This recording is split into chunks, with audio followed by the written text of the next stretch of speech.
En primer lugar, ella se viste para que Dios la vea con agrado, no para los hombres.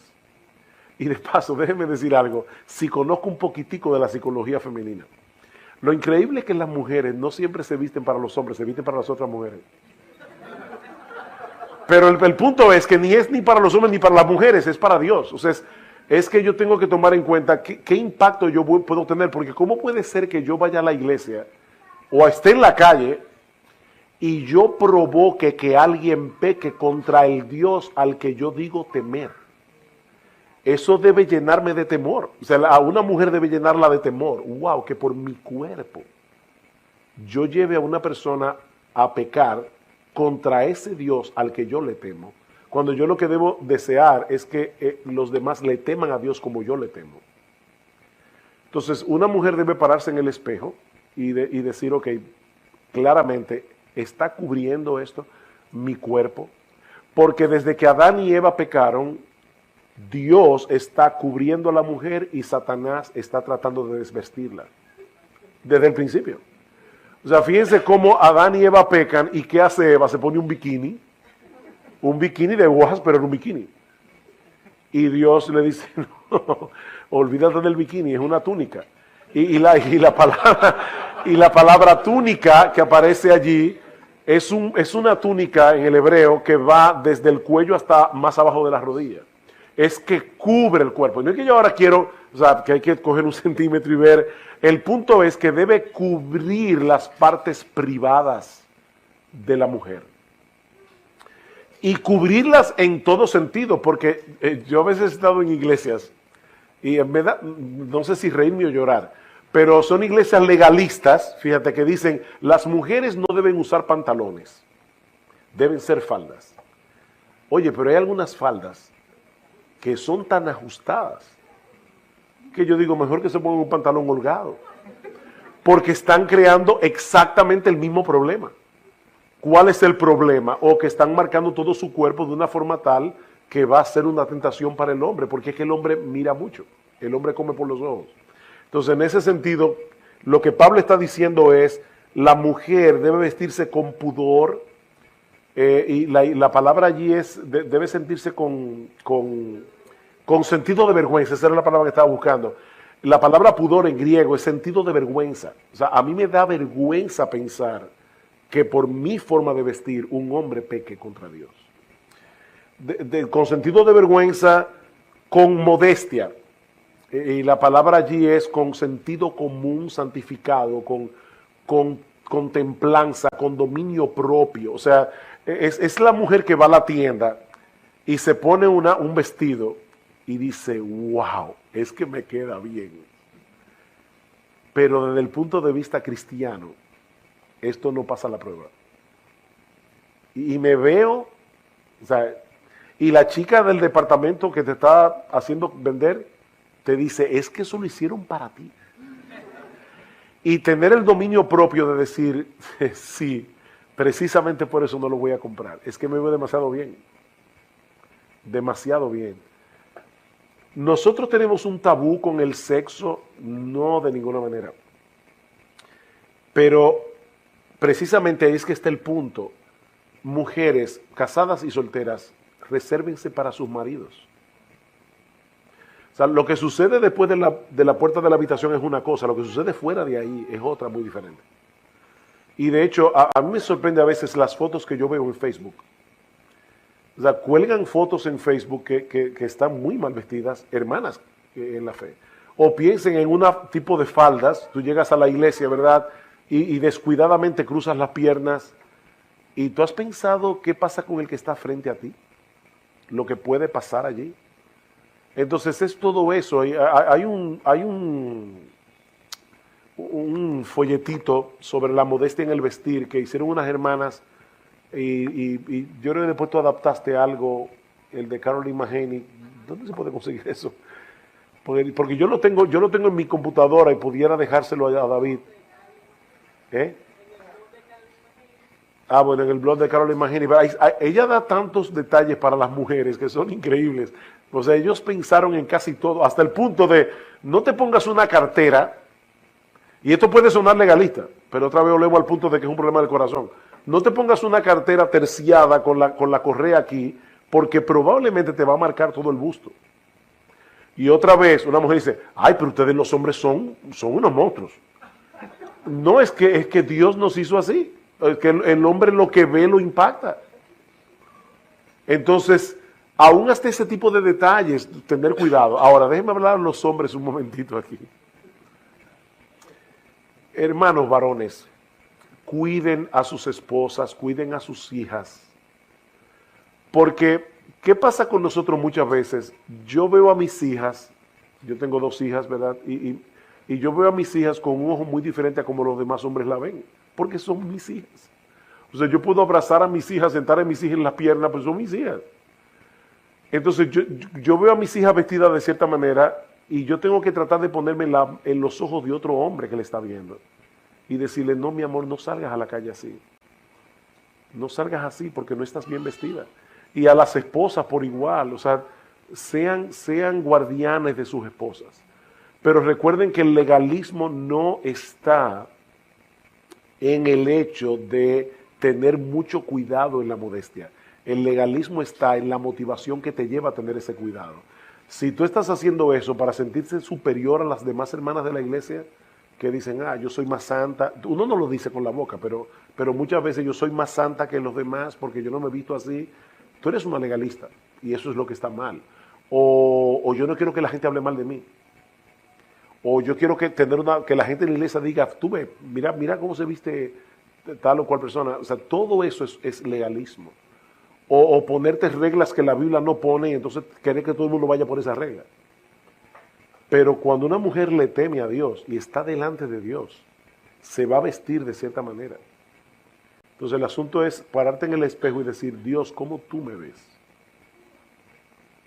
Ahí es que está el punto. Vístete como una mujer temerosa de Dios. Es el contexto que dice Pablo. Otro argumento que yo digo mucho, es que ahora en las tiendas no se consigue nada.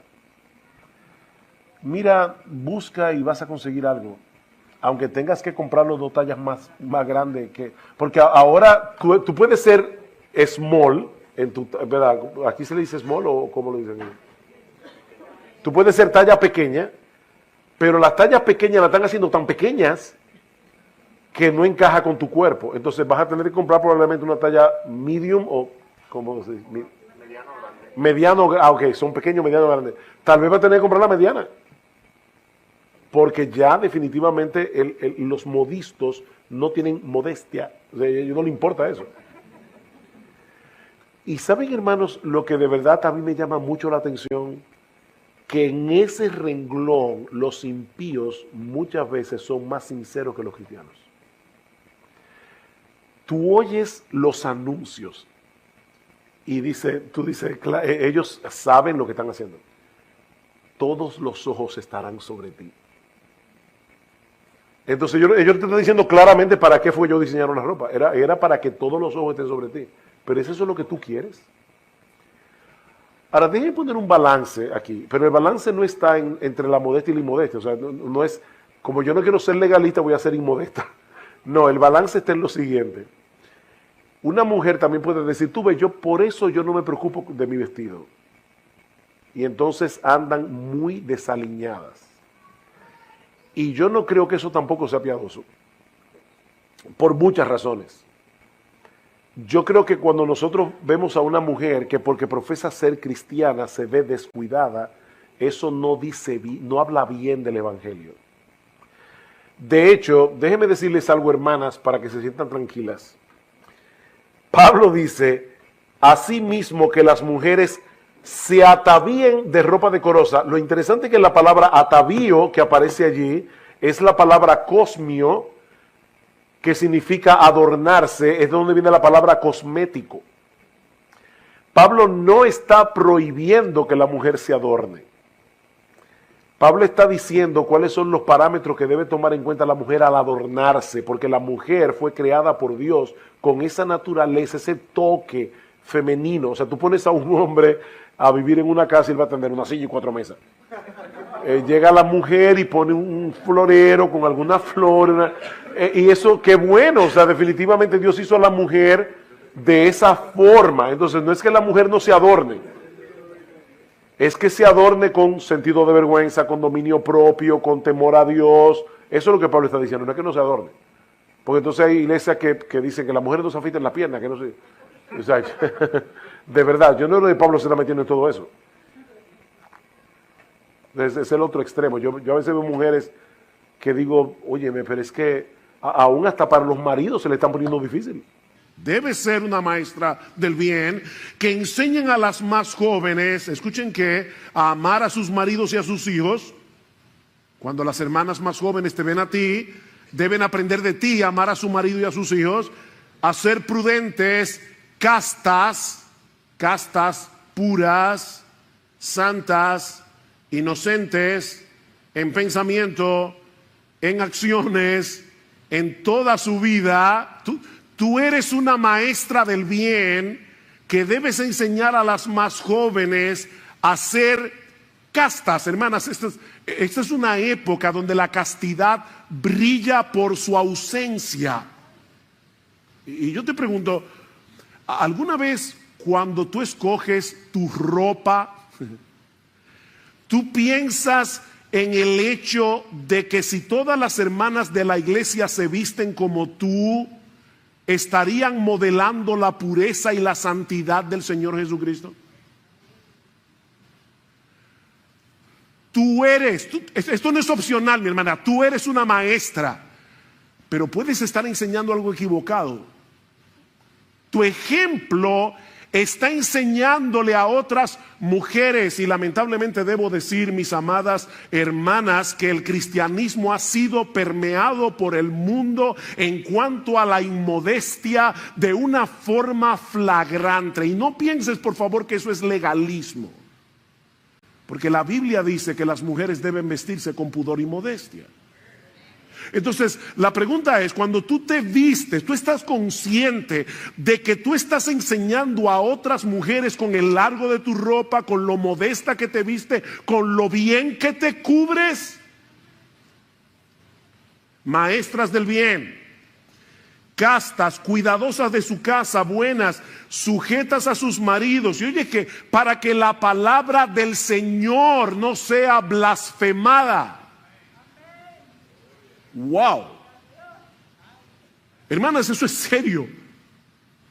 Esto es serio, muy serio.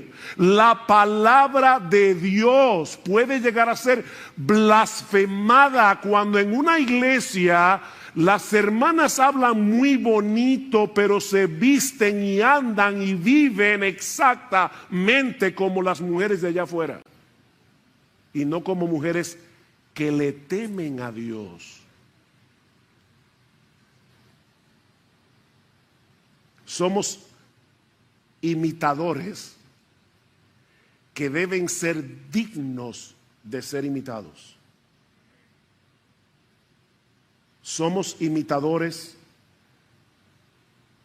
dignos de ser imitados. Miren, nosotros siempre estamos imitando a alguien, siempre, y siendo de ejemplo para otros. Eso es inevitable. La pregunta es, ¿a quién estás imitando tú? ¿A quién tú imitas? Déjame poner esto de una manera más concreta.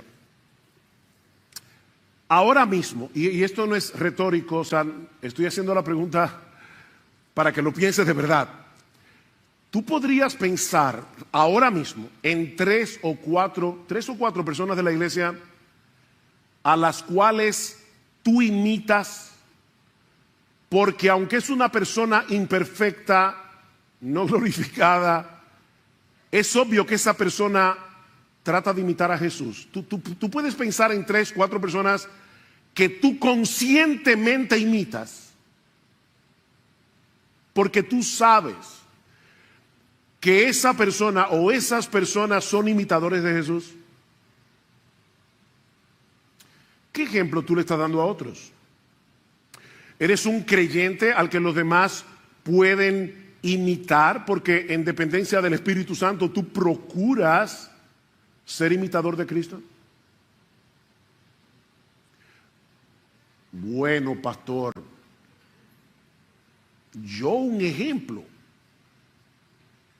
Sí. Estos nuevos creyentes de Tesalónica eran seres humanos comunes y corrientes. Y ellos llegaron a ser un ejemplo. Nadie tiene excusa para no ser un ejemplo. Porque de paso, no hay que ser perfecto para ser un ejemplo. No, obviamente, porque si eso es lo que se requiere, ninguno de nosotros podría ser un ejemplo. De hecho, una de las cosas que los creyentes debemos modelar es un espíritu enseñable cuando somos corregidos. Los creyentes que son dignos de ser imitados también pecan y tienen que ser corregidos. Y precisamente se vuelven imitables cuando en medio de la corrección reaccionan correctamente, piadosamente. Cuando son convencidos de pecado, los creyentes dignos de imitar modelan una vida de arrepentimiento. Aquí no estamos hablando de una vida perfecta, aquí estamos hablando de una vida de arrepentimiento. Y la gente puede decir, yo puedo imitar a esta persona porque cuando él peca se arrepiente y pide perdón. Y no solo a Dios, sino cuando tiene que pedirle perdón a otra persona. Pide perdón. Es digno de ser imitado, no hay que ser perfecto. Y yo vuelvo y te pregunto, ¿tú eres un ejemplo para tu esposa? Ese es tu primer, ¿qué puedo decir? La primera persona en la que tú tienes que ser un ejemplo es a tu esposa, a tu esposo. ¿Eres un ejemplo? ¿Eres un ejemplo para tus hijos? Nosotros estamos todo el tiempo modelando algo delante de nuestros hijos, nuestro amor por el Señor, nuestro amor por su palabra, nuestro amor por la iglesia. Tú eres un ejemplo. Si todos los creyentes de esta iglesia te imitaran a ti, ¿cómo sería esta iglesia?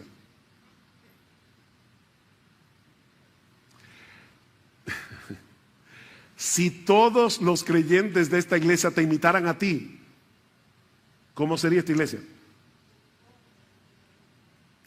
Ahora, noten que Pablo es bien específico en nuestro texto en las cosas que estos creyentes imitaron de los misioneros y por ende de Jesús. Pablo menciona por lo menos 3 cosas.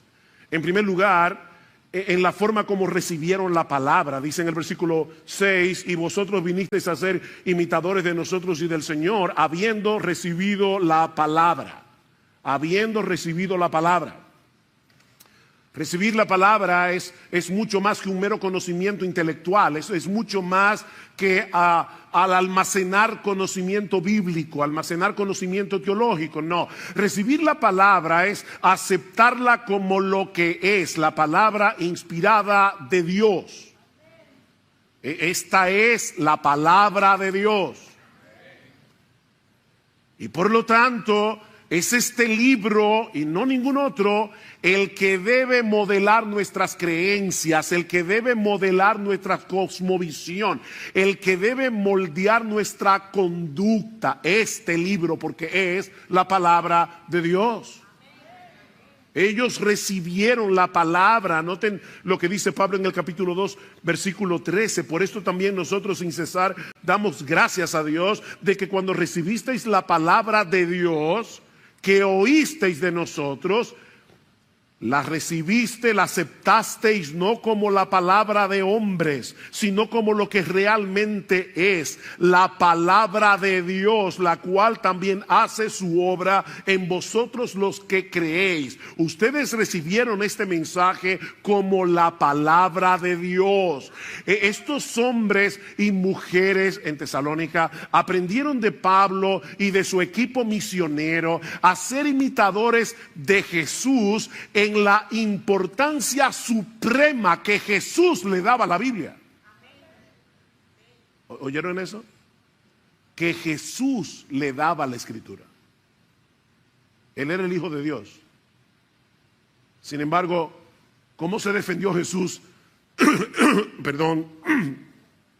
¿Cómo se defendió Jesús en el monte de la tentación? Lo que Cristo dijera en el monte de la tentación hubiera sido palabra de Dios, porque Él es Dios encarnado.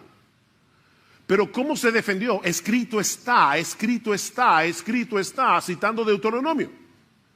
Cristo usó la escritura para defenderse de los ataques del maligno. Escrito está. O sea, en la mente del Señor era imposible pensar que este libro fuera quebrantado. Si está escrito, no hay nada más que hablar. A la ley, al testimonio. A la ley, al testimonio, como dice Pablo en Romanos capítulo 3, versículo 4. Sea Dios veraz y todo hombre mentiroso. Sea Dios veraz. En Juan 4:34, Cristo le dice a sus discípulos que su comida es hacer la voluntad del que lo envió. Perdón. Mi comida es hacer la voluntad del que me envió. El hombre de Dios, perdón, el Hijo de Dios encarnado, Jesús, tomaba en serio la palabra de Dios. No busco mi voluntad, Juan 5:20, sino la voluntad del que me envió. ¿Y dónde conocía Jesús? ¿De dónde extraía Jesús la voluntad de Dios? Del mismo lugar que tú y que yo, de este libro. Los creyentes que modelan a Cristo aman la palabra, la toman muy en serio. Y yo vuelvo y te pregunto, ¿percibe tu esposa, tu esposo, tus hijos, los demás creyentes de esta iglesia, que para ti las escrituras es supremamente importante?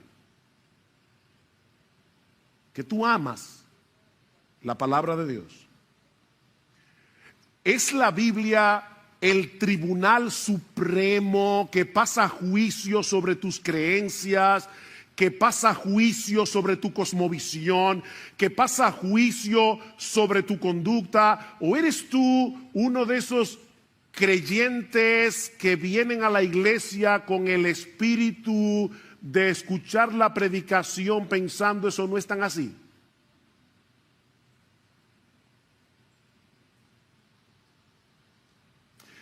Pero estos creyentes no solo recibieron la palabra de Dios como lo que es la palabra de Dios, sino que lo hicieron en medio de mucha tribulación. ¿Vieron el texto? Y vosotros vinisteis a ser imitadores de nosotros y del Señor, habiendo recibido la palabra en medio de mucha tribulación. Ellos aprendieron de Pablo y de Silas y de Timoteo a ser imitadores de Jesús en el sufrimiento que trae consigo hacer la voluntad de Dios, tomar la Biblia en serio en un mundo que todo lo distorsiona, donde a lo bueno llaman malo y a lo malo llaman bueno. Lean el libro de los Hechos, sobre todo los capítulos 16 y 17, donde Lucas narra el inicio de la obra evangelizadora en Europa, y ustedes verán el alto precio que Pablo y su equipo tuvieron que pagar por predicar la palabra en un medio sumamente hostil. Y los tesalonicenses lo sabían, porque de hecho pasó en su ciudad. Pablo estaba preso junto con Silas en la cárcel de Filipos, y ¿qué hacían? Cantaban himnos al Señor. Y lo más seguro ellos se habían enterado de eso. Los creyentes en Tesalónica aprendieron de Pablo y de su equipo misionero lo que era sufrir por Cristo. Ellos recibieron la palabra, ellos abrazaron el evangelio de todo corazón en medio de una severa persecución.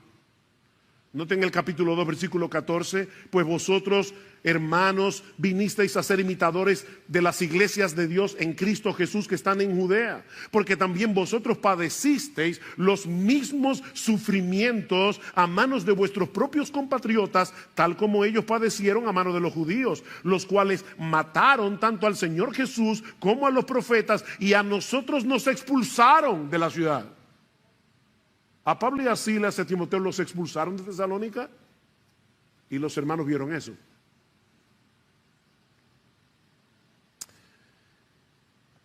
Hermanos, el gozo en el sufrimiento no es natural. Esta no es la alegría que experimentamos cuando todo nos está saliendo bien.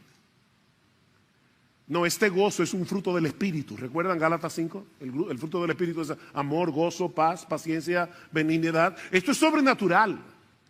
Esto lo produce el Espíritu de Dios. Estos creyentes fueron discipulados para el sufrimiento. Para el sufrimiento. Por medio del ejemplo de Pablo, Silas y Timoteo.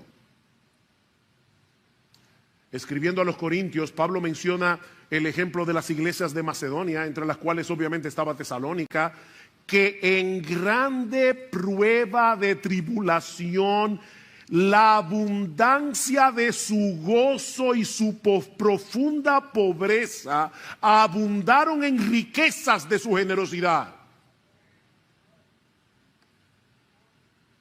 Mira, mi hermano, no hay que ser rico para dar, no hay que ser rico para amar, no hay que ser rico para hospedar, no hay que ser rico para hacer el bien. Estos hermanos eran pobres. Y en medio de su tribulación, en vez de decir, ay de mí, pobre,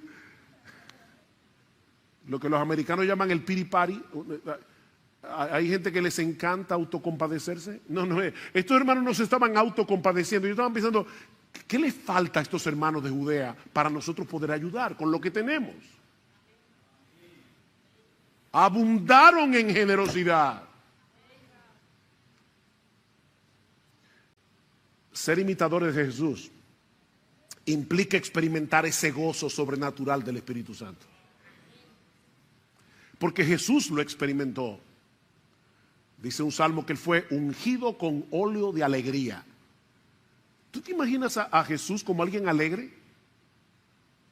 ¿O te lo imaginas como alguien, déjame ponerlo, con cara de busto de Beethoven? ¿Ustedes han visto Beethoven?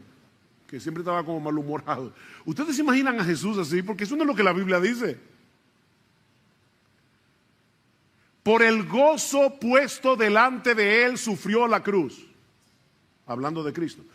Por el gozo puesto delante de él sufrió la cruz. Él experimentó gozo en medio del sufrimiento. Y los apóstoles aprendieron eso de Jesús. ¿Ustedes recuerdan cuando fueron encarcelados por predicar la palabra en la sinagoga? El concilio los encarceló y dice en el versículo 41 del capítulo 5 de Hechos, oigan esto, que después de ser azotados, ellos salieron de la presencia del concilio gozosos de haber sido tenidos por dignos de padecer afrenta por causa del nombre.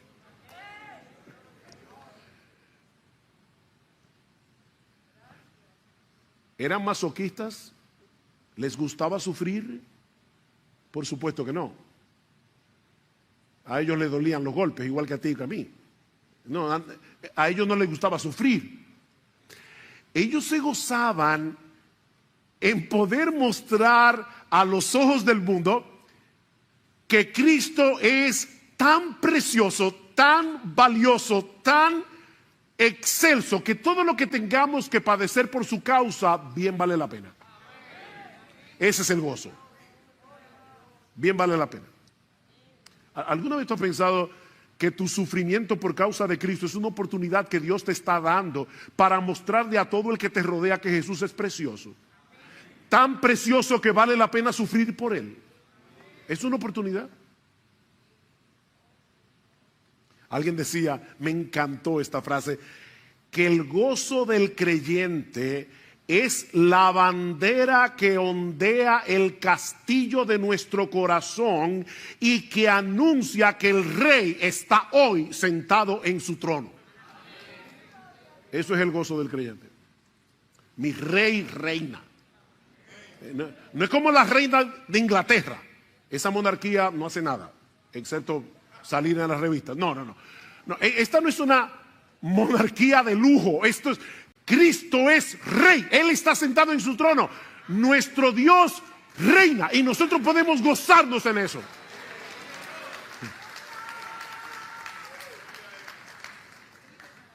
En medio del sufrimiento nos gozamos, porque sabemos que no existe un rey más bueno, sabemos que no existe un rey más poderoso, sabemos que no existe un rey más sabio que el nuestro, y que al final nosotros compartiremos su victoria y su trono. Gózate. Y ahora yo te pregunto otra vez. Este es el mensaje de las preguntas. Estamos modelando delante de otros lo que implica recibir la palabra en medio de mucha tribulación con el gozo del Espíritu Santo. Estamos imitando conscientemente a otros cristianos que reciben la palabra así. Wow, yo quiero ser como este hermano, yo quiero ser como esta hermana. Pero tenemos que avanzar. También aprendemos de este pasaje que una iglesia digna de imitar es una propagadora del Evangelio. Una iglesia digna de imitar es una propagadora del Evangelio. Vean el versículo 7, de manera que llegasteis a ser un ejemplo para todos los creyentes en Macedonia y en Acaya, porque saliendo de vosotros la palabra del Señor ha resonado. De paso, Pablo habla mucho de la palabra de Dios, la palabra de Cristo. Solamente 2 veces Pablo usa esta frase, la palabra del Señor, aquí y en 2 Tesalónica, las 2 cartas, y es una frase que nos conecta con la palabra de los profetas del Antiguo Testamento, la palabra del Señor.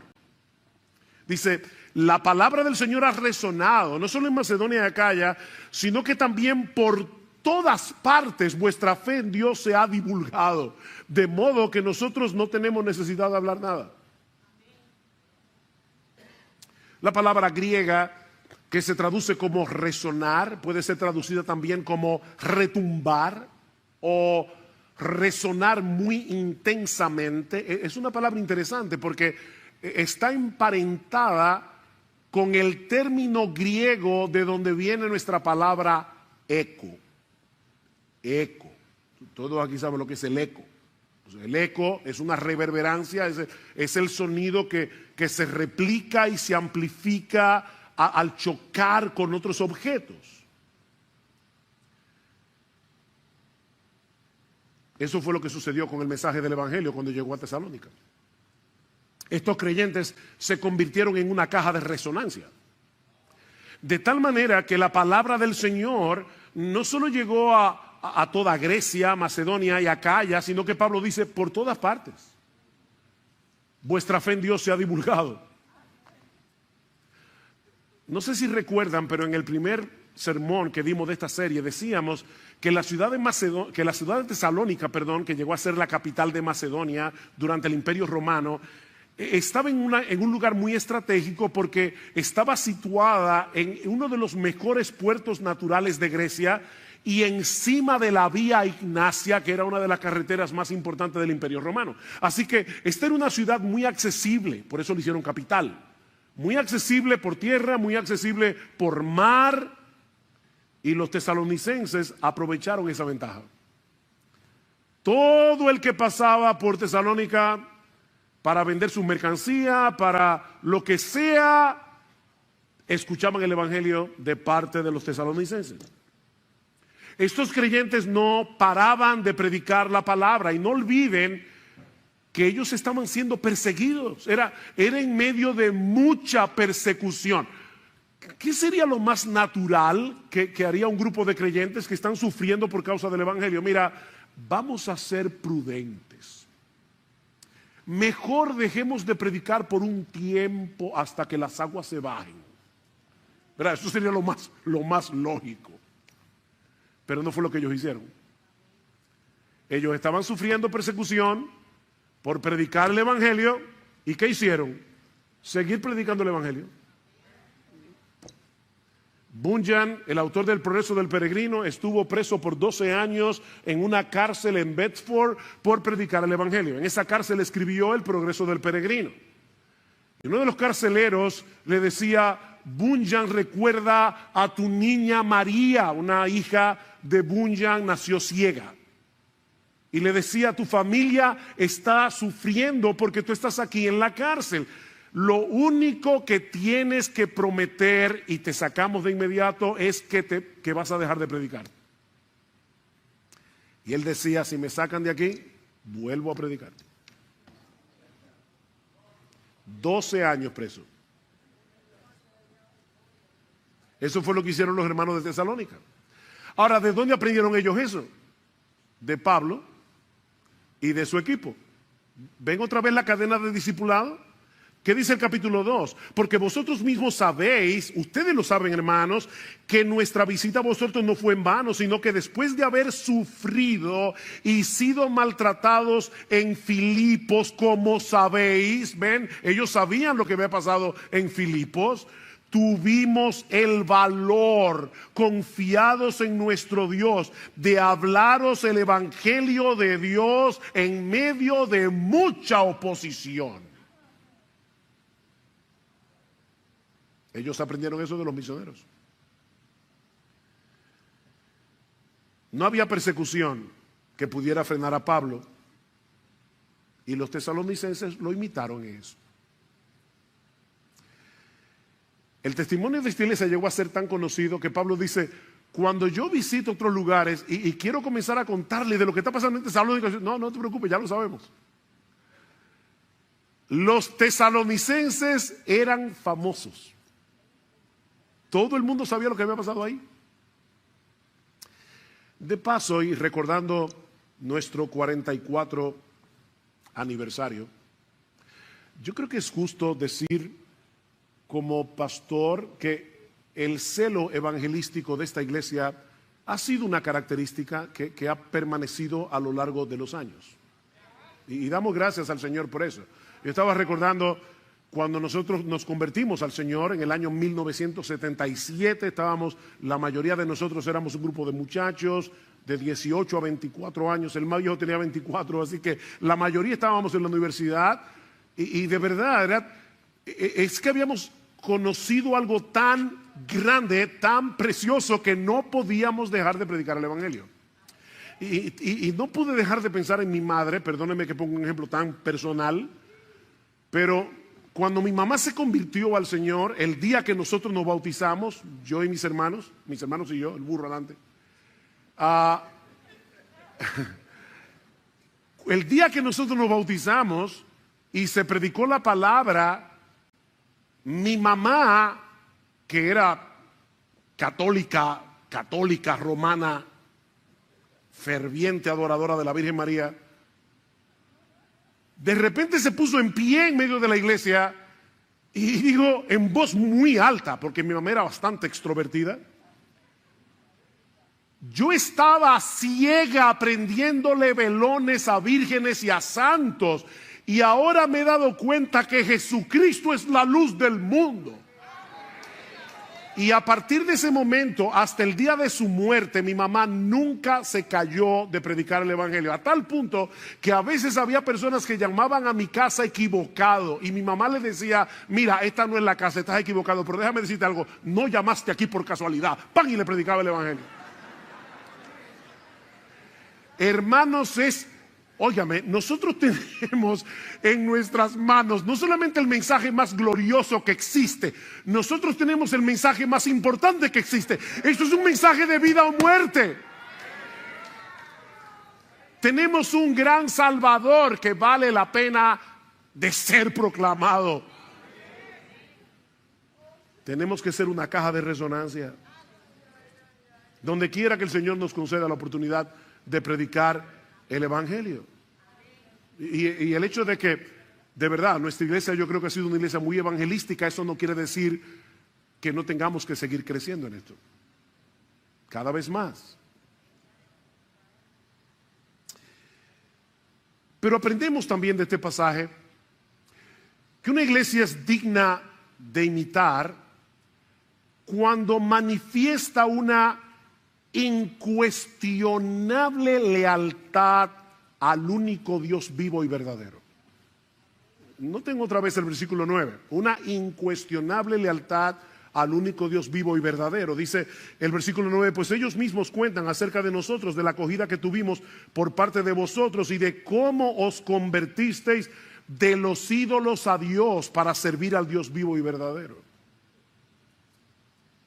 Este es uno de los textos del Nuevo Testamento que mejor describe lo que es la conversión. Esta palabra se convirtieron significa volverse, es cambiar de rumbo. De repente te das cuenta que el camino por el que andas es equivocado, no te va a llevar al fin correcto y das media vuelta para tomar la ruta correcta. Eso es convertirse. Uno de los inventos más geniales de esta época es el GPS. Sobre todo para manejar en Estados Unidos, wow, qué bueno es tener un GPS. Global Positioning System, o sea, el sistema de posicionamiento global, un GPS. Cuando uno se equivoca usando el GPS y se mete por la carretera equivocada, hay una voz que sale del aparato que te dice recalculando. Lo que han usado GPS saben lo que es. Recalculando la ruta para decirte, te equivocaste, mijo. Lo que hace el Evangelio en nosotros es ponernos un GPS. Y cada vez que nos extraviamos, recalculando.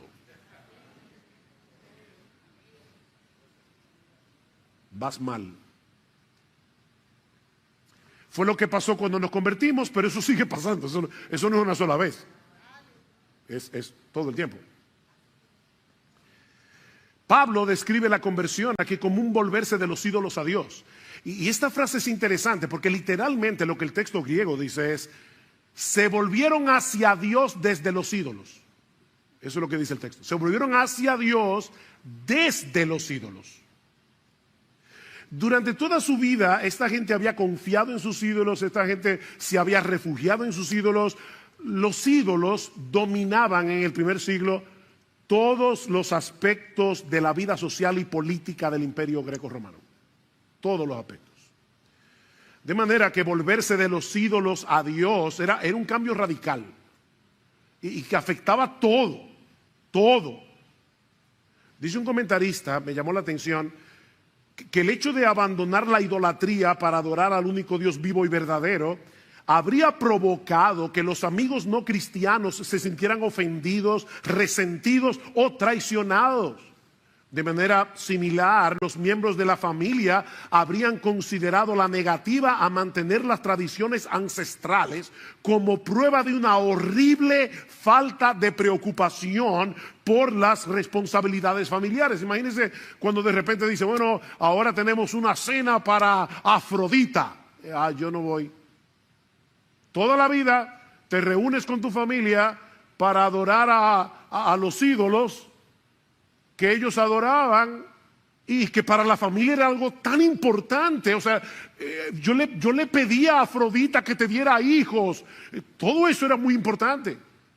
Y de repente el creyente dice, lo siento mucho, yo no voy a esa cena. ¿Ven el punto? Están traicionando a la familia, los valores de la familia. Y para colmo, dice este comentarista, se pensaba que la paz ciudadana, el éxito agrícola y no tener que sufrir catástrofes naturales eran cosas que los dioses naturales tenían en sus manos. Tradicionales, perdón. Ignorarlos u ofenderlos se veía como algo extremadamente peligroso. De hecho, a los cristianos los acusaban cada vez que venía una peste. Decían, eso es porque los cristianos dejaron de adorar a los ídolos. Eso es Zeus que está molesto, eso es la diosa tal, el dios tal. O sea, hermanos, uno lee tan rápido ahí, se convirtieron de los ídolos a Dios y no está pensando en todo lo que implicaba para esa gente convertirse de los ídolos a Dios. Ellos entendieron que era imposible servir al único Dios vivo y verdadero sin que haya un abandono de los ídolos que antes servíamos. Mira, déjame decirte algo. Nadie puede pretender tener a Cristo en su vida en medio de otros altares. No trates de hacer un hueco en tu corazón, en medio de toda tu idolatría, para meter a Cristo ahí. No. Cristo no acepta eso. Él es único. Seguir a Cristo significa, esto es profundo, seguir a Cristo. Seguir a Cristo es seguir a Cristo y a nadie más. Él no comparte altares, es Él y solo Él. Es por eso que la conversión requiere de una obra previa del Espíritu Santo, porque es imposible renegar de los ídolos en los que habíamos confiado durante toda nuestra vida para confiar ahora únicamente en Jesús. El Espíritu Santo tiene que abrir los ojos de nuestro entendimiento para que veamos a Cristo infinitamente superior, infinitamente más hermoso, infinitamente más deleitoso, infinitamente más confiable que todos nuestros ídolos. Esa es la única manera como podemos cortar con la idolatría en el momento de la conversión y seguir luchando con ella a lo largo de toda nuestra vida. Debemos mantenernos contemplando la hermosura, la gloria, el poder, la confiabilidad de nuestro Señor Jesucristo. ¿Qué dice Juan al final de su primera carta? Que los creyentes sabemos que el Hijo de Dios ha venido y nos ha dado entendimiento para conocer al que es verdadero, y estamos en el verdadero, en su Hijo Jesucristo. Este es el verdadero Dios y la vida eterna. Y ahí mismo dice: hijitos, guardaos de los ídolos. ¿Ven? A creyentes, guárdense de los ídolos. ¿Y cuál es la única manera? Recordar que Jesucristo es el Dios vivo y verdadero, el único. Mis hermanos, si nuestro Dios es el único Dios vivo y verdadero, eso significa que todos los otros dioses están muertos y son una ilusión. Todos los otros dioses. Y por favor, no pienses en la idolatría en términos de una estatua, de un cuadro. No, decía alguien que nuestros ídolos son aquellas cosas con las que contamos para hacer nuestras vidas significativas. Son aquellas cosas de las cuales decimos: yo necesito eso para ser feliz. O si yo no tengo eso, mi vida no vale nada ni significa nada. Ese es tu ídolo. Puede ser la fama, el dinero, el esposo, la esposa, los hijos, los amigos, el entretenimiento, la música, el deporte. Todo eso puede ser un ídolo. La conversión, mi hermano amado, implica un traspaso de lealtad. Tú eres leal a Jesucristo y a nadie más. Leal a Jesucristo, en vez de ser leales a tus ídolos con los cuales estás luchando. Nos convertimos para adorar, confiar, servir únicamente a Cristo.